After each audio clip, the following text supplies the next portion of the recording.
ఇప్పుడు నేను ఎన్నో సినిమాలు కాళ్ళు చేతులు అన్నీ ఇరిగినాయి నాకు. అందరూ అంటారు ఏం అవసరం సార్ మీకు, వెళ్ళి మీరు కెమెరా ముందు నటిస్తే అది నిలబడితే ఆ చేసే డూప్లికేట్ రెండోటి చేస్తాడు కదా అని.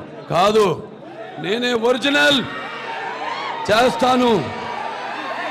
మీకోసం, అభిమానుల కోసం, తెలుగు ప్రేక్షకుల కోసం, సినిమాని ప్రేమించే ప్రతి ఒక్కడి కోసం, కేవలం తెలుగు ప్రేక్షకుల కోసమే కాదు, ఏమైనా చేయడానికి నేను సిద్ధం.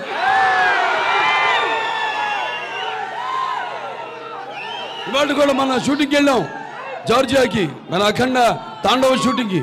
ఆ చలిలో కొండల పైన మంచు, గాలి కొడుతోంది గాలి. అందరూ సార్ షాలు కప్పుకోండి, నాకుందో ఒక చొక్కా పైన, అది కూడా ఈ చేతు స్లీవ్లెస్, కింద ఒక పంచె, అంతే. ఆ త్రిశూలం పట్టుకుని నిలబడ్డా. అందరూ గమ్ము, అందరేమో గమ్ గమ్, అందరేమో ఏమండి ఇంత చలిగా ఉంది, మీరు అక్కడి వాళ్ళు కూడా ఏదైనా పైన వేసుకోండి షార్ట్ మధ్యలో ఉంటే. అలాగే నిలబడ్డా. వాడు ఇందేంట్రా ఈ మొండి, తను ఏంటి ఇంత జగముండి అన్నారు.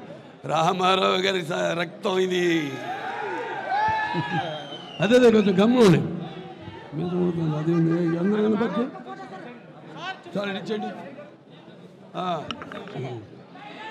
అంత ఓపెన్ బుక్ అంత కదా ఎందుగా అంటే అన్నాను, రామారావు రక్తం ఇది, నరాల్లో రామారావు రక్తం పండుతుంది, పరిగెడుతుంది, ఉరకలేస్తుంది. కొత్త దాన్ని ఇవ్వాలి, కొత్త సినిమాలు ఇవ్వాలి.